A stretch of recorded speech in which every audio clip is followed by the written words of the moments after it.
If you've been thinking about wanting to start a podcast but not sure where to get started, I have some news for you. If you haven't heard about Anchor, it's the easiest way to make a podcast. Let me explain. It's free. There are creation tools that allow you to record and edit your podcast right from your phone or computer. Anchor will distribute your podcast for you, so it can be heard on Spotify, Apple Podcast, and many more. You can make money from your podcast as well with no minimum listenership. It's everything you need to make a podcast in one place. So download the free Anchor app or go to anchor.fm to get started.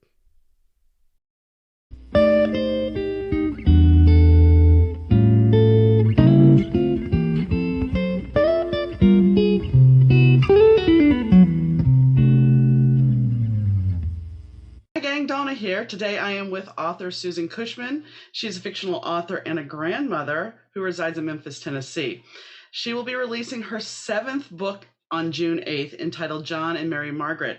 While Susan and I will be exploring her writing career, we will also be exploring her Better Two story, and that was about adopting 3 children and the life journey it took her on, as well as the inspiration for her books. So, hello, Susan. Welcome to the podcast. Hey, Donna. Thanks so much for having me. So, tell us a little bit about what happened. You decided at what age that you wanted to be a mom and adopt? Well, I think I always wanted to be a mom. And I actually found out really young that I wasn't going to be able to have biological children. I got married really young. I was barely 19. We just celebrated our 50th wedding anniversary last Oh, summer. Thank congratulations. you. So early on, my husband and I wanted to adopt. In fact, it took us 7 years to adopt our first child because we were 19 and 21 when we got married, and immediately went running to the adoption agency to apply, and they looked at us like we were crazy. We're not going to give a baby to 19 and 21-year-old newlyweds. Come back in 3 years. We require that you've been married 3 years. But isn't that kind of funny because, you can get pregnant and Exactly. there you go. But they had Yeah. they could be picky. They had lines of people wanting to adopt. So my husband was starting medical school, so maybe they said come back in 4 years. Anyway, he finished medical school, and we went back and applied, and they said now we want to wait 3 more years until residency is over, and you have this established income. Of course, all of our friends were having kids. Yeah. Plus, financially, we were going to be fine eventually, and babies didn't need their parents to be wealthy, you know. Right. So they made us wait 7 years. Wow. So after we've been married 7 years, we adopted our first son, Jonathan, and he was a newborn. He was 2 weeks old, and he was white, and he was from Mississippi, and so there we started our family that way. But we thought, well, this took 7 years. Let's not wait long to apply for a sibling, and so the same agency told us we're not going to allow you to adopt more than one because we have such a long waiting list. Oh, okay. And these are the same social worker who talked about the importance of adopted children having siblings. I'm like, so where are we going to get siblings? And so we saw a newspaper. Oops. We saw a newspaper article. That was my Alexa telling me something. A newspaper article about couples who were adopting children from South Korea. Okay. Through Holt International Agency, and they were having a meeting, and we lived in Jackson, Mississippi at the time. I'm in Memphis now. Mm-hmm. So we went to this picnic where all these families were who had adopted children from South Korea, and we instantly knew that's what we wanted to do. So Jonathan was close to 3. No, he was 4 or 5 years old by then, 5. So instead of asking for a baby, we decided to ask for a toddler, about a 3-year-old, so he wouldn't be too far distance from his brother. So we adopted Jason from South Korea, and then about a year later, we adopted Beth, also from South Korea, though they are not biologically related. So so we had the 3 of them by 1985. My sister-in-law adopted 2 children from China, so I'm aware of that whole process and the ordeals. So right. Well, it definitely changes your life, in wonderful ways, in really good ways. So you have the 3 children now, and how's life going? Now that It's you're a mom of great. three. Yeah, well, they're grown. Well, I understand they're grown now, but I'm saying back then, Yeah. how did it go? It was great. They all, just like all kids do, they had their baggage, they had their issues, they had their things to go through. Um, and Jonathan, the oldest, is turning 43 and just now about to get married. Jason turned 40 today, and he has two daughters, and Beth is 38, turning 39. She has two daughters, but so the at a certain point, you don't even think about the fact that they're adopted. You're just raising your kids. You're just Right. doing the best you can, and you're loving the things they're good at that maybe weren't even things you or your husband were good at. And that's kind of fun to watch. I mean, they're genetically not getting our traits. So they have their own packages, their own wonderful talents and gifts and stuff. So that was fun. That was fun. Still is fun to watch that.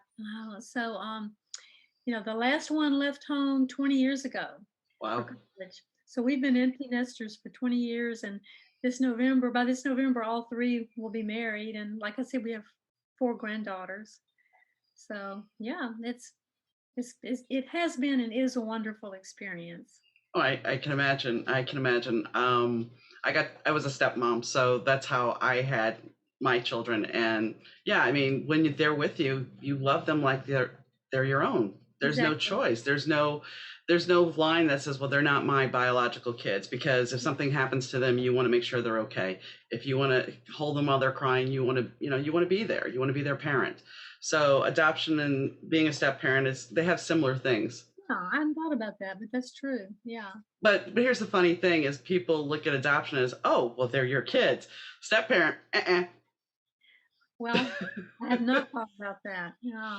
yeah. So how did the adoption process end up inspiring your latest book? Well, it was like a generation later. Well, okay, let me back up. Our daughter's husband is Black. Okay. So, and our son Jason, who's from South Korea, his wife is Hmong. So Jason and his wife, their two daughters are Asian, but mixed Asian, Hmong and Korean. And then Beth and her husband's two daughters are mixed Black Korean. So, we do have these many mixtures in our family. It's just beautiful. But I think, a year ago, especially when George Floyd and all of the protests started happening more and more and more, I had a bit of an awakening. I've never thought of myself as racist. What racist person adopts Asian kids and loves to death her Black son-in-law? And Mhm. yet I grew up in that white privileged bubble in Jackson, Mississippi in the 60s, in the 50s and 60s.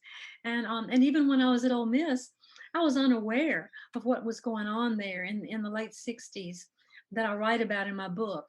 So I don't know when you want to segue into Oh the no, book. you can go ahead. Go ahead. I mean, if So this is gonna yeah, all tie it in. my new novel, John and Mary Margret, which comes out June 8th, as you can see, it's about a Black boy and a white girl who fall in love on the Ole Miss campus in 1966.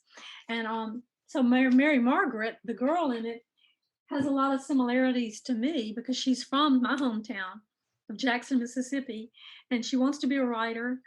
And she actually gets to know Eudora Welty because she lives in her neighborhood, which I lived in, but I didn't get to know Eudora Welty. So I lived vicariously through that. And all her mother wanted was for her to pledge Tri-Delt at Ole Miss, which I had done, which she does, and get a degree in education so she can teach school someday and marry a lawyer or a doctor and be part of the country club set. That's all her mother wanted for her. And so when she tries to date this Black boy in 1966, it did not go well. I'm not Yeah. going to go into what all happened to them because you Right. have to read the book, Right. but it did not go well. And so I had actually written a short story about John and Mary Margret 2 years earlier in my short story collection, Friends of the Library, which is stories that are set in 10 small towns in Mississippi. And one of them is John and Mary Margret's story. And more than one reader reached out to me and said, why don't you turn that story into a novel? Because it's got a lot more meat in it than just a short story. And so when I decided to write this book last May, just about a year ago, we were just a month or two into the pandemic. Hmm. I was coming out of my 2 month funk of eating junk food and watching TV and being depressed, Uh-huh. like a lot of us were doing. And my husband said to me, I don't get your funk. You're a writer. I mean, all you need is quiet time alone to write. You'd be begging for that if you could get out there and be busy doing things. And I said, You're right. And then I was also talking to him about the protests that were going on because in Memphis, I really wanted to go and join some of the protests. And thankfully, they were not violent. But I'm 70 years old and it was COVID. Yeah. Two reasons for me to not to be out in the streets of downtown Memphis. Oh, hey, Cat. I love cats. That's Chloe. Hey, Chloe. I love cats. So, my way to protest, my way to speak up would be to write. But I wasn't going to write nonfiction. I wasn't going to write journalistic or that kind of writing. It was going to be fiction. And I thought then John and Mary Margret's story would be perfect for right now, for while all this is going on. And this is not going away anytime soon. No. It didn't just arrive and it's not going away soon. So I did a lot of research on especially civil rights issues in Oxford, Mississippi, where Ole Miss is, and in Memphis, where I am now. The story is set in both of those cities and Jackson, Mississippi, over a 50-year period of time. So in the back of the book, in the author's notes, I have a lot of resources, that I identified there because I did a ton of research to make sure I got the historical part right. Hmm. But the romance between John and Mary Margaret, which actually ends up spanning 50 years, that part is completely fictional. And I hope that part gives the book hope. I did an interview recently, and the interviewer said he thought the theme of the book was love. And I was thrilled. I thought, yay, and it's not anger. I wasn't going to write a book about anger. I think that's one of the things we lose in all this, that we should be focused more on love than the anger. I mean, there should be, yeah, there's a lot of things that we should be angry about, but Right. love can overcome so much. Well, I dedicated the book to my granddaughters, and I wrote in the front, I hope that the world treats you with kindness. So that is for Oh, they're Gabby, gorgeous. Gabby and Izzy, my daughter's daughters. And Gorgeous. and this is coming into more awareness too. And for Aw, Grace and Anna, my they're son's gorgeous children. too. Yeah, and with the recent Asian hate Yeah. episodes that are going on, all of my girls are on my heart and in my prayers all the time. And I adore our son-in-law. And I was telling him on a visit we had with them at Christmas that I feel like I've been having an awakening, this last year. And having these children and these grandchildren certainly enhances that. I don't know if I didn't have them, Yeah. but you're saying better too. Hmm. Is it better to have adopted them? Well, of course, I just have no idea what my life would have been like otherwise, you know. But and But other things. Go ahead. go ahead. Other things, of course, contributed to the awakening, including a whole lot of reading. Last summer, I read what I consider to be one of the best books I've ever read, and it's Cast, Cast by Isabel Wilkerson, and it is a masterclass in race issues in this country and India and Nazi Germany, and the comparisons between those three. And it was a real awakening for me to read that, and the works of Ralph Eubanks, who is a Black Mississippi author, a visiting professor at Ole Miss. And he and another Black author both read an early version of the book and gave me a lot of helpful feedback that I really much needed. It's a little scary for a white woman Oh yeah. to write about this. Yeah. Though my protagonist, one of them is a white woman, but the Black male side of it, I needed a lot of help with. And the Right. legal side, John in the book wants to be a lawyer. So I had a couple of Memphis lawyers also read it and give me feedback because a lot of the several chapters are set in Memphis. And I have some friends who are native Memphis people who gave me feedback on that as well. Because I think it's important, even in fiction, to keep the reader safe, which is a phrase that's used so that you're not going to go along and go, wait, That wouldn't have happened in Memphis. You know, That's one of my yeah. biggest things, because I consider what I write realistic fiction. Mhm. I research and try to make sure everything is, because I usually set my stuff back in the 80s and 90s. So I make sure that I go back and look at certain things, certain, even if it's a cell phone, just to Right. make sure it's the proper one. Or a cocktail. Yeah. You know, in my first novel, Cherry Bomb, one of my early readers caught it. Part of it was set in the 70s and 80s. And there was a scene in New York City at a bar, and someone was drinking a certain cocktail. And she's like, did they make that cocktail by 1980, whatever? I went back to research the cocktail, because it was going to trip her up, whether it was a cosmopolitan or what the drink Right. was. You have to be sure it fits in the era. Well, and like, something as simple as a home pregnancy test. If you go back to mid 1980, it was like a chemical procedure to have a home pregnancy test. There wasn't just a little stick. It was this whole little chemical thing that you had to mix all these chemicals together to see. Oh, But wow. I didn't, I mean, I was in my teenage 20s right then and there. I didn't have the experience. I was finishing up high school in the 80s when this was going on, so I had to research it. Yeah. And, you know, as an author, it's best to do your research, because I had, in my last book, Love is Worth Waiting For, I wrote in there that the person was driving a Volkswagen Cabriolet convertible. And while for some that is redundancy because it's a convertible, not everybody that knows about a Volkswagen Cabriolet knows it's a convertible. Oh, I But see. but Mhm. if I tell you, if there's somebody that had one of those, they're going to know right off the bat, and that's going to take them back to that moment of, yeah, I had that car. I wanted that car.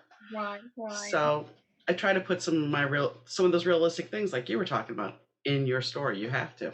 Right. I love cameo appearances by historic people. Mhm. In my short story collection, Friends of the Library, I did that in some of the small towns. Like one of the small towns was Pontotoc, Mississippi. Well, guess who's from Pontotoc, Mississippi? Jim Weatherly, who wrote Midnight Train to Georgia. Okay. So Okay. he makes a cameo appearance in that story, which just makes it more fun, Yeah. especially people who either know him or know that area, one or Yeah. the other.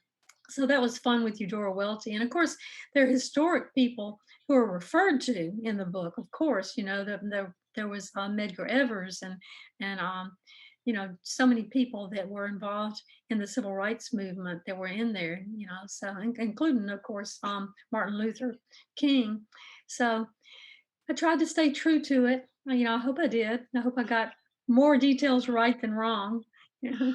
So you have one other novel that's Cherry Bomb, correct? Right. What made you write Cherry Bomb? Yeah. Well, at first I wrote a memoir before Cherry Bomb, and then I decided not to go public with some of the things in the memoir that had happened to me. And so I decided to let a lot of those things in my life inform the novel. And I ended up really liking having it in a novel instead, because then you can just make stuff up and get more colorful. The True.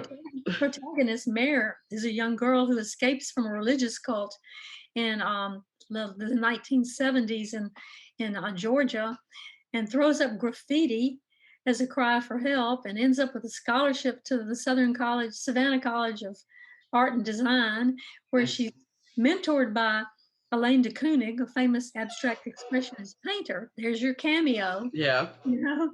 And then she ends up going to an Orthodox monastery to learn about icons, which I know how to paint. And there's a weeping icon, there's a miracle, there's a connection between her and Elaine de Kooning and one of the nuns that Hmm. gets revealed in the end.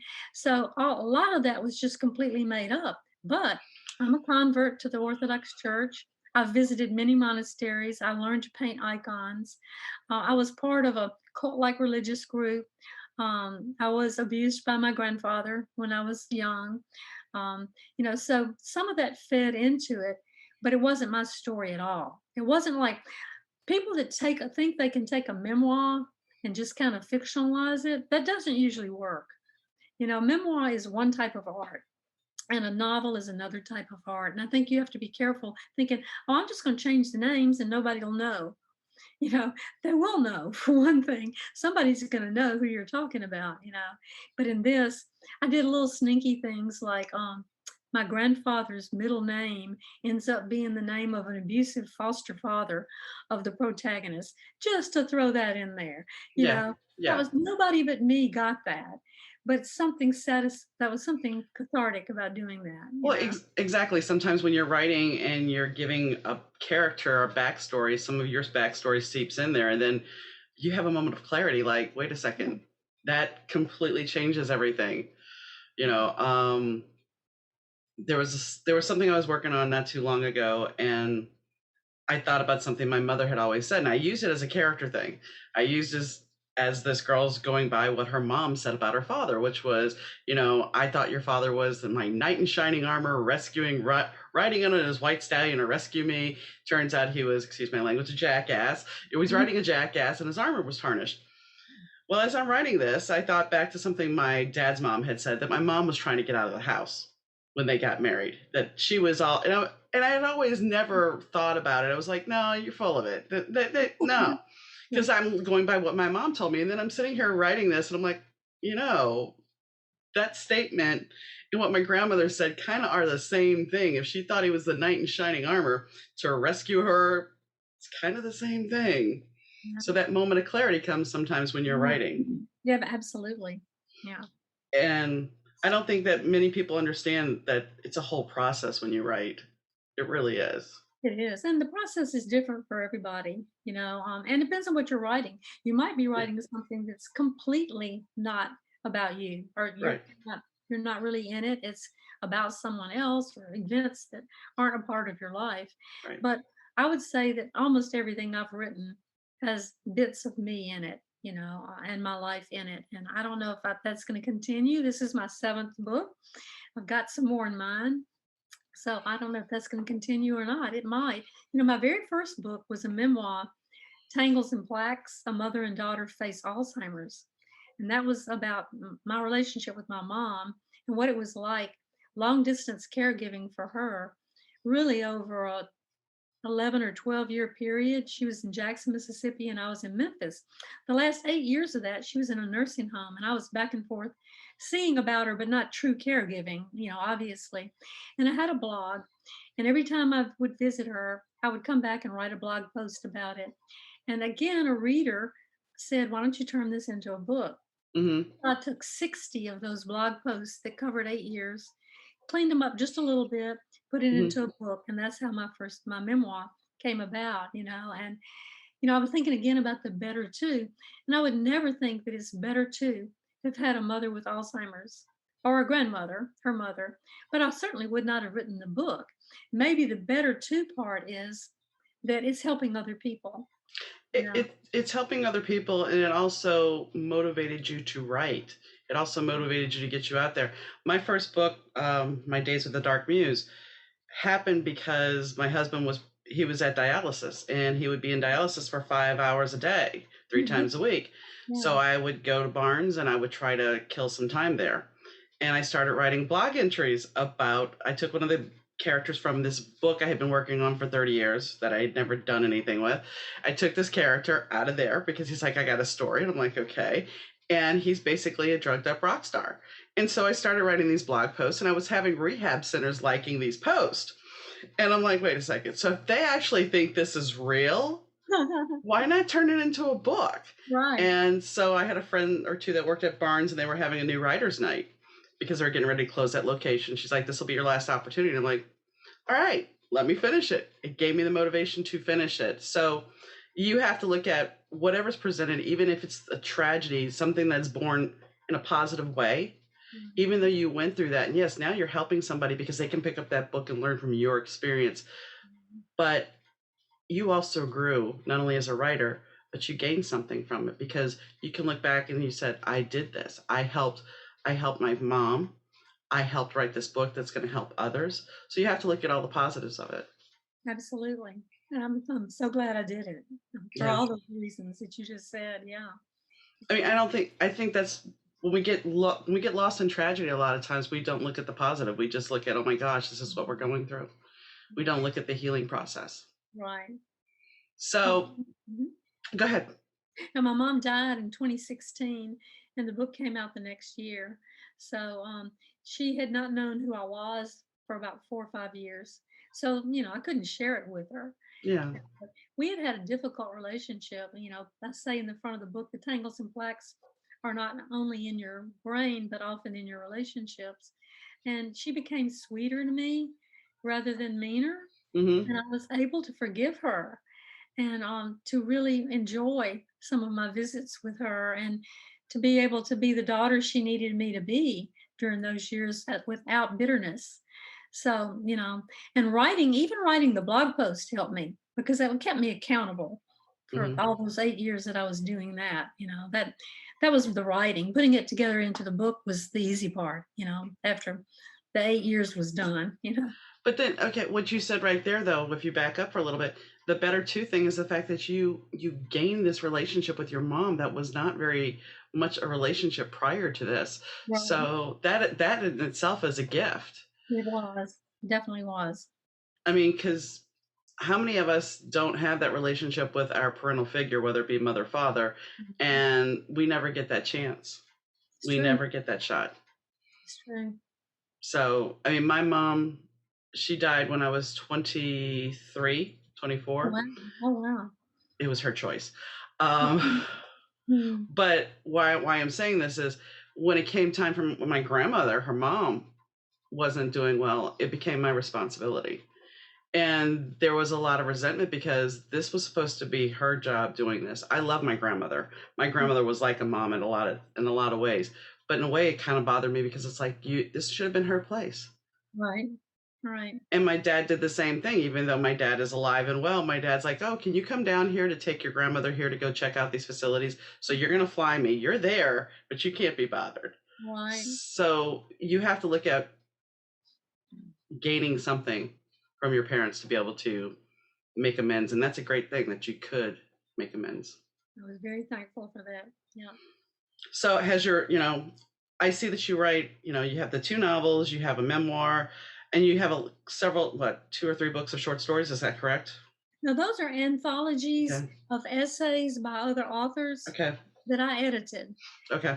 Really fun projects, a lot easier than writing a book. Yeah. And, if you know the people, one thing I love to do in life, not just in writing, is find people that are good at things and connect them, or find people who would work together good on something and connect it and organize it. So that's what I did with each of these anthologies. I started with a second blooming, becoming the women we're meant to be. Hmm. And I had a neighbor who was in her 80s who got her PhD in aging when she was 65. Wow. She's Okay. now written 5 books between 65 and 85. And she's been an inspiration to me. And at her kitchen table one morning, the idea was born for this anthology. And I invited 20 women authors to contribute essays on a second blooming. Some of them are about a second marriage, a second religious experience, a second chance after one was imprisoned or after getting sober or after, something bad Hmm. has happened. They're all second bloomings that happen. So that was published by Mercer University Press and was so much fun that I wanted to do it again. So the very next year, I invited 26 authors, this time 13 men and 13 women, to contribute essays for Southern Writers on Writing, which was published by University Press of Mississippi. And again, they did the work. I grouped them kind of in themes, when they all came in. Some were crafts, about the craft of writing. Some were about race. There were, I think, 4 African American authors. They were about various aspects of writing. And it was so much fun. And then I was asked to do the last one. I'm part of a huge book club organization called the Pulpwood Queens. Kathy Murphy started it 20 years ago, and there's like 800,000 of these book Wow. clubs internationally. And they have a big conference every year, and I've spoken as an author there several times. And so in 2019, they were having their 20th anniversary, and Kathy wanted there to be a celebratory anthology and asked me if I would put it together and edit it. 67 people sent me essays. Wow. It was a lot of work, How but it was. many? How many actually made it in? No, I put Okay. them all in. It Okay. was they were all either authors who had been selected, whose books had been selected for the Pulpwood Queens Book Club, and Hmm. or had spoken at their annual meeting. Probably 50 of them were authors, and more than a dozen were members of the book clubs who go to that, and so it was more of an in-house book. I mean, people who are not members of that would enjoy it from the point of view of if certain of their favorite authors were talked Mhm. about in the essays, or they just love book clubs, in general. So that was my last book published before this one. That was The Pulpwood Queens Celebrate 20 Years. Now, do you have stories in all of these anthologies? No, in fact, none of them are actually stories. They're all essays, Okay. and I do have essays in all but one of them. I did not put an essay in a Second Blooming. It was my first time to edit an anthology, and it didn't occur to me. I mean, I wrote the preface, but it Hmm. didn't occur to me that I could include an essay. So for the next two, I included my own essays in the next two, as well as the ones that were contributed. I love essays as a genre. Before I published books, I published 12, 15 essays in various journals and magazines. I'll probably continue to love to write them, and do something with them. Maybe another anthology. I haven't figured out what the connecting thread would be yet for another one. We'll see. So, besides research, what is your process when you're writing? I mean, do you plot everything out, or are you a pantser? What do you do? What is your process like? I have done it two ways. And this is a really good and fun question because I'm a real control person, was like Hmm. control freak person. So when I wrote Cherry Bomb, my first novel, I outlined the entire book, 16 chapters, outlined with a paragraph about each chapter before I wrote word one. And of Impressive. course, I strayed from the outline somewhat, but I needed the structure I felt, and I needed the control I felt. And it didn't change a whole lot, from the outline. And I had author friends who would say things like, "Oh, when I write, my characters just take on a life of their own." And I always thought that was kind of crazy. Like, how can that be? I mean, they're not real people. What does that even mean? And then when I started writing these short stories, I decided to try that.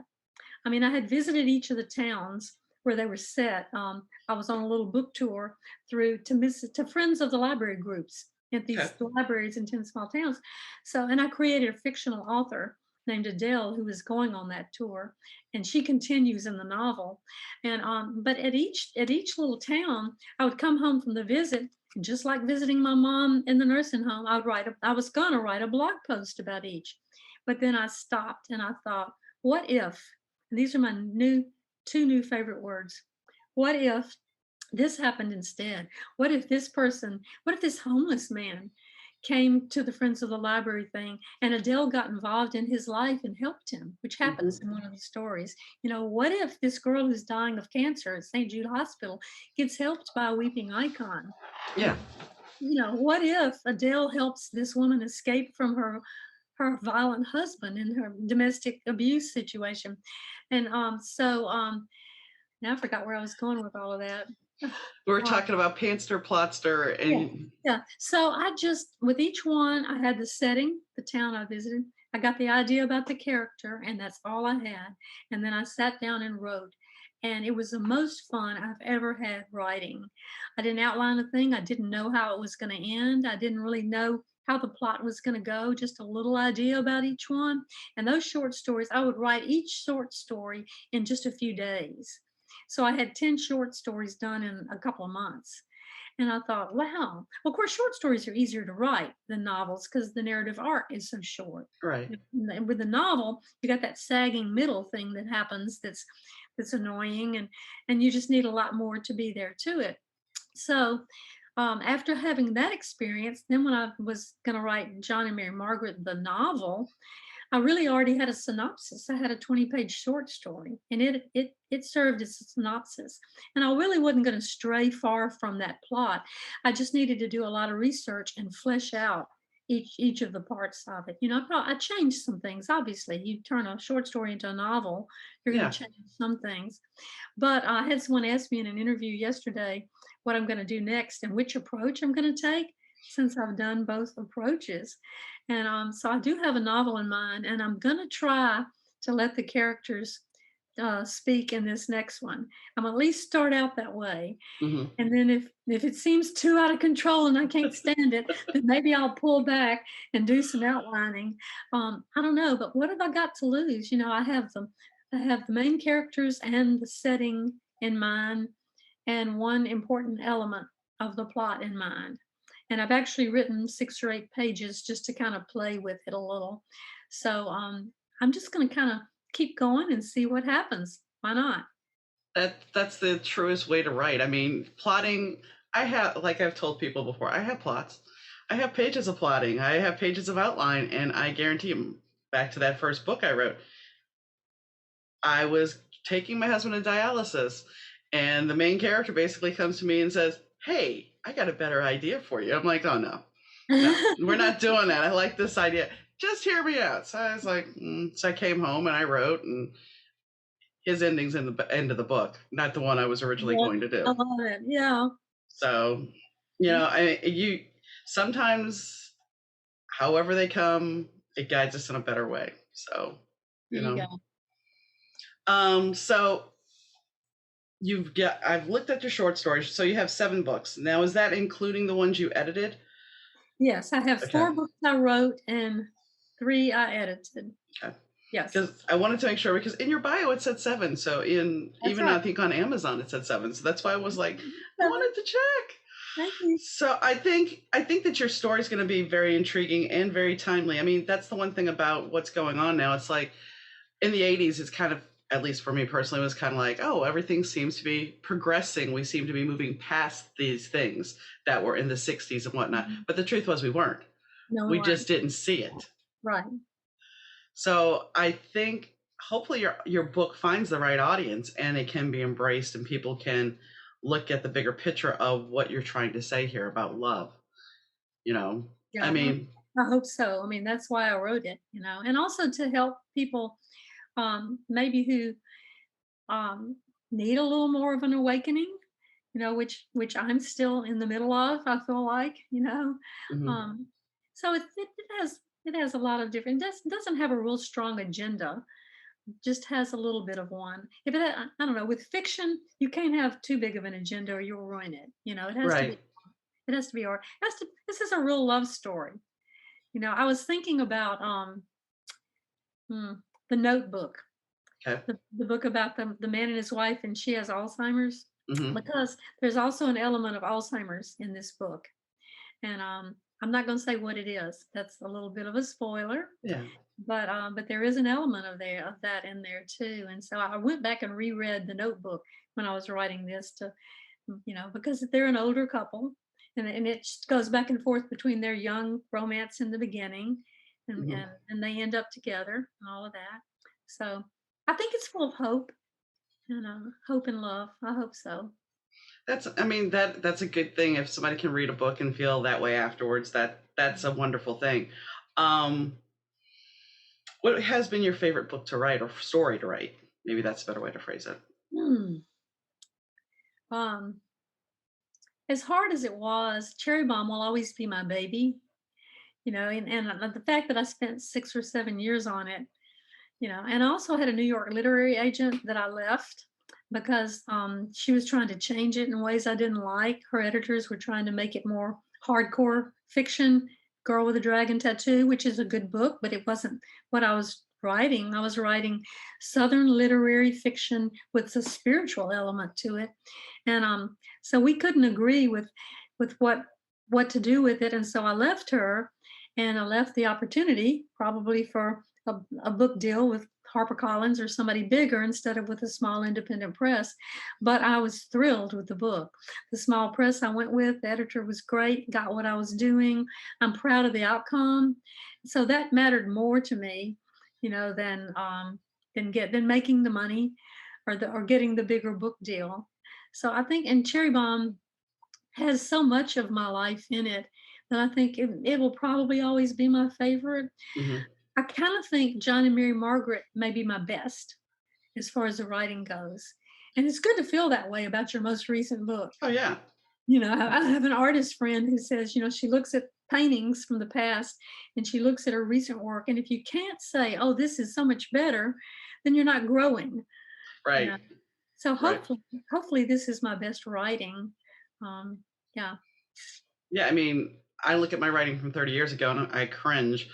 But that's a big thing about having a book deal is you have to be willing to give up. I have a friend who has a series that she didn't get a big book deal, but she went with it. She got a deal Yeah. and they made her change some of the stuff in her books. And my second book that I wrote, the most recent one, Love is Worth Waiting For, I originally wrote that for a contest for a big publisher. The only requirement was a happily ever after. And when I looked at the contract, the submission contract, there was a line in there, and I know it most likely it's standard copy, but I didn't feel right. The line was something along the lines of, well, if we happen to write a book or publish a book that is very similar to yours, you're SOL. So Oh, I basically said at that moment, I mean, I spent the time, I wrote the book, I was excited, mhm. and I made the choice. I'm like, I can't do this. So I pulled it and I went back and added a couple of things to it and I kept the book. I even asked a friend who is signed. She's signed with Llewellyn, and I'm like, "Is this in your contract?" She's like, "No." I'm like, "I'm not doing this." And I mean, I could have shot myself in the foot, just like you were saying. It's like, but my gut was telling me, mm-mm, because how do you know that they're not going to take that and go, "Okay, well, thank you for the story. We're going to change some things, and it'll be Right. ours." So, I had a good experience with Koelher Books, who published John and Mary Margret and also Friends of the Library. And the reason I went back to them for John and Mary Margret, well, they had published Friends of the Library, and since I was expanding one of its stories into a book, I felt like they deserved first opportunity, to publish it. But also because editorially they were great to work with, and yeah, I had the book deal before the editing work happened, but you know, there were very few things that the editor wanted to change that I couldn't live with. And if I felt strongly, he let me go with it. yeah, He went with what my strong feelings were. And that's wonderful for an author. He just made it a better book, yeah, which and is that what an editor should do. yeah, exactly. That's what your editor is there for, is to help you have a better book, not completely change it or take something away from it. Right. They should be able to make it a better book. Um, how do how do how do reviews play for you? Do you read your reviews or do Oh, they? yeah, absolutely. I mean, and I'm because I've only published with small or academic presses. I don't get the number of reviews that you get if you're published by a bigger house. But even on Amazon and Goodreads, I get almost always positive, and every now and then I get a negative one that's usually humorous. Like for Friends of the Library, the funniest one I had almost all 5 star, a few 4 star. Then there was this one little 2 star review. And I went, what? And here's what it said. The first words were, I don't like short stories. And I thought, it says on the front of the book, short stories. Why did you buy the book? Why did you read the book if you don't like? It's fun. Not, I don't particularly like sci-fi. I'm not going to go buy a sci-fi book and go on Amazon and give it 2 stars and say I don't like sci-fi. You know, Mhm. so that didn't bother me a bit, and it also doesn't bother me to not have all 5 star because it looks like they're all bought and paid for. Right. As long as I've got a 4 point something up there, then Hmm. that's good. And on Goodreads right now, I've got I think 12 reviews of people who've had Yeah. arcs, because it's not out yet. And once again, there's one 3 star with no review, and then all the ones with reviews are 5 star. And I almost wish that 3 star person had written something. So They you didn't, would know.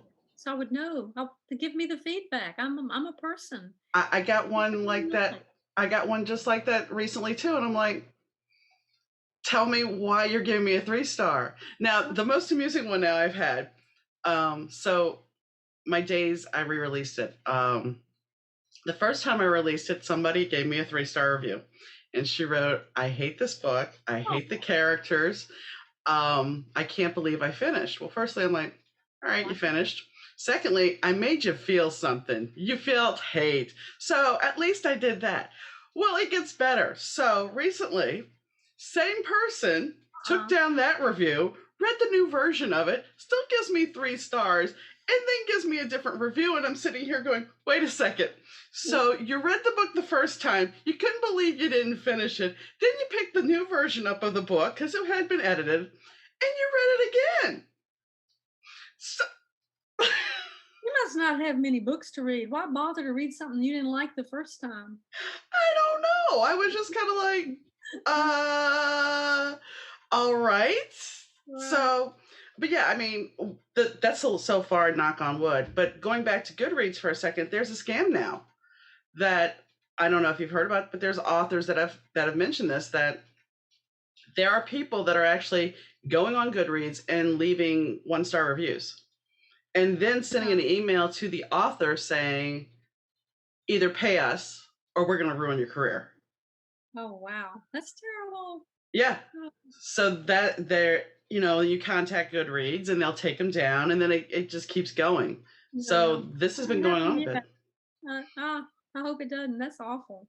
No, there's that, and then there's the phishing sites who will take things off of Goodreads. In fact, one book that I'm still working on, they took it and posted that they had a copy of it, so you could download it. And I'm like, it's on my computer. I'm not done with it. How? Yeah. I mean, I think that's one thing readers don't realize, that there's a lot of scams out there, that either review scams or pirating scams. So hopefully you don't have to deal with that, and you have great success. Thank you. I'm hopeful. I'm excited about this book and about the timeliness of it coming out. Now, I mean, like you, it's always been timely, like you said, as far as what's going on with racial injustice in our countries since the 1500s, when the first slaves were brought here. It's not been fixed. It hasn't been, and it's just that it's been ignored on and off. Well, and I mean, I grew up in New Orleans, so I know that southern thing, and it's not all Southern people, and I'm not saying it is. And I was very shocked that when I went to Indianapolis, when my mom passed away in 1991, we were driving through between Kentucky and Indiana, and they were advertising a Ku Klux Klan rally on the radio. And I'm like, I grew up in the Deep South. New Orleans is pretty Deep South, but wow. I had never heard anything like this. Yeah. And I was mortified. I'm like, why? I know. Well, just a couple of nights ago on 60 Minutes, there was a special about the Black community in Tulsa, Oklahoma. I think it was called Greenwood, the town, 1920s or so. And it was 1921. Full of successful Black business people and doctors and lawyers. And it was a fabulous community. They called it the Black Wall Street. Some people did. And tons of it was blown up and burned and torn down, and thousands were homeless, and it never recovered. And, so on the 60 Minutes show, they interviewed a bunch of people afterwards who had never heard, people from Tulsa who never knew about it, who were never taught about it in school, who grew up going to school in Tulsa. These are people now in the 40s, 50s, 60s, and they weren't taught it. I mean, It was huge. I'd never heard of it, but I'm not from Tulsa. But still, wow. I saw a clip for that I was watching something online yesterday, and they talked about that the History Channel is going to do a whole documentary for it. Oh, good. I didn't know that. This was just a short piece on 60 Minutes. Yeah, they're doing a whole documentary on it. And the fact is, there are things that we didn't know. Like, I have a friend who's African American, and she was telling us, we're talking about Juneteenth a few years ago, and she's like, well, yeah, we didn't do the national anthem every morning. We had our own song, and I can't think of the life of me what it is. But I remember looking it up, and there is a different song that they would sing every morning. And, it was a totally different experience for her growing up in Chicago versus where I grew up. Yeah. Chicago, and see, that's where the Great Migration happened. And I've not yet read Isabel Wilkerson's book about that, which was a decade before she wrote Caste. But it's on my bookshelf to also read it. There's just a lot to learn. Oh, yeah. And I mean, growing up in Louisiana, I'm sure our history was sanitized. I'm very sure it was because, that's the way it was. We don't want you to learn things that you're not supposed to learn. Yeah. And I've been very vocal at my mom. I look at my high school, my junior, senior year in high school, we had moved up to Shreveport. And the area where we lived in, it was a normal middle class community. The high school, however, my mom said, "You're not going to." And I'm like, "Why not?" "Well, it's a bad school." "Okay. So we're going to get you a fake address." So I had a fake address. Now, I know this has happened before, and somebody ended up in jail for this. But I think the statutes run, hopefully. Otherwise, I'm going to lose my high school diploma. But so I went to a different school out of district because I had a fake address. And prior to that, I was in a private school. So my mom sends me to this school for the fake address. And I'm like, well, why can't I go to the school? I mean, I work at the McDonald's there. Why can't I go to that school? Because it's a bad school. Well, as an adult looking back, I know why it was a bad school. In her mind, her little girl might have been a black man. Mm-hmm. Wow. Really? Yeah. What years was that? That was 1983 to 85. See, I was in high school in the 60s. Mm-hmm. And at my high school in Jackson, Mississippi, I graduated in 69. The very next year is when busing happened. Okay. And so my 3 years in high school, in a high school of 1,200, there were no more than 50 blacks total in all three classes. There were just a few. But the next year is when busing happened, and they drew lines all over the city and sent teachers and students here and there and here and there. And I had gone off to Ole Miss then, so I missed that experience. But what instantly happened, I mean, so quick, was all the private schools popped up because the white parents weren't going to do that. They, My mom sent me to private. I went to a Catholic kindergarten. I went to a private school that had pre-kindergarten through 8th grade, and we had 50 kids in the whole school. So classes were really kind of combined. It was a cool school. Mm-hmm. And then I went to another private school, and then a Lutheran school, and 2 years at a Catholic girl high school, all-girl Catholic high school. And then she's like, well, when we moved to Shreveport, she's like, do you want to go to the Catholic girl high school? And I'm like, no, I want to go to a normal school. And yeah, much to her chagrin, I wanted to go to public school. I didn't want to go and be one of the other people. Granted, I admit, most likely life would have been easier had I chose that, because getting acclimated to boys and everything after 2 years of not having that, it was just kind of like, I have to make sure I look good. What? So yeah. That would be an experience. I never went to an all-girls school. So. It was always amusing because you could tell who the freshmen were because their skirts were down by their knees. And by the time they hit seniors, their skirts were up on their thighs, even though they weren't, back in the day, I had somebody that had gone there in the 60s. The nuns used to walk around with a ruler. Yeah. By the time I got there, we had, I think, one nun, and she was crazy. If you walked, she happened to be the teacher. Her class was in my homeroom, and we had homeroom in the morning and homeroom in the afternoon. And if you came in, even though the bell rang and she was still teaching, she would chase you out. And there was a rumor that, because it was a typing class, that she had thrown a typewriter out of a window at one point. I'm like, not going to mess with the nun. Mm-mm. There's a story, a crazy nun throwing a typewriter out the window. Yes. Now you talk about fun things though about the all-girl school is we had all these open breezeways and we were on a college schedule, so there was a lot of changes going on. But we used to have male streakers run through. Oh gosh! I was always in class, but you could always tell because we had no air conditioning in the building; it was all open windows, so you would hear just this loud scream from a bunch of different girls, and you're like, "Okay, we know what happened." I always missed it, but yeah. So yeah, that's way off topic, but I mean, there's food for your thought if you want to write a story about a crazy nun. And the male streakers in the Catholic girls' school. Yeah. I mean, it's things you would not expect, but isn't that the life of a writer? Right. To look at something and be able to totally change it into a different story. To think, what if? Yeah. That's my new thing. I'm thinking, what if? Right. Mm-hmm. So I have to ask, and I already know the answer. So was it better to adopt and go on this journey?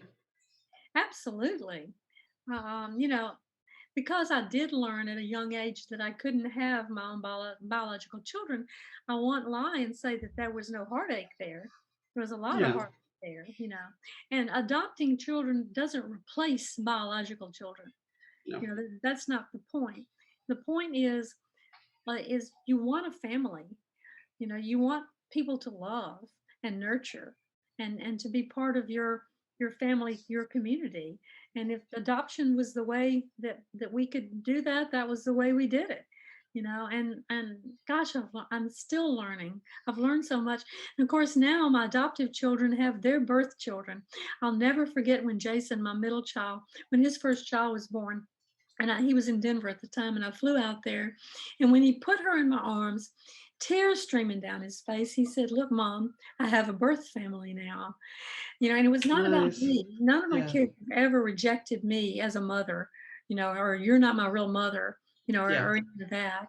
And I would totally understand and support their search if they wanted to search for a birth mother, which one of the three did unsuccessfully, but I love the joy of seeing them. And I think it's very healing for them because they suffered a lot, by being rejected by their birth Yeah. parents. But then for them to have their own birth family is very healing and just brings me great joy. It's just my favorite thing. Well, and I think if, however you make your family, whether it be with biological family, adopted family, friends, I think I think we all discover we have a family, a different family as we get older, as we move into adulthood and Mhm. even getting older. We find a different family, we find a different tribe, and that's going back to something we were talking about earlier. It's all about love. It's about companionship and compassion. So I applaud you for doing that. I applaud you for the inspiration that you took from it to write your book. Like I said, I wish you much success on the book. Thank you. Hopefully you find a good audience, and it's a timely topic. It really is. Thankfully, and it's available for pre-order. But it's available at bookstores anywhere. John and Mary Margret, independent bookstores are my favorite, and you can also get it online. So I hope people will read it and really grow from it and be inspired by it. Well, I will have all your links, your Facebook link, your Twitter link, your LinkedIn link, your Amazon link. All of that will be on the bottom of the podcast. Sign in, and then this will be on YouTube the following Sunday, so they can see your beautiful grandchildren and the book cover. So I appreciate you taking the time, and I hope you have a wonderful day. Thanks. It was great to meet you. You have a good day.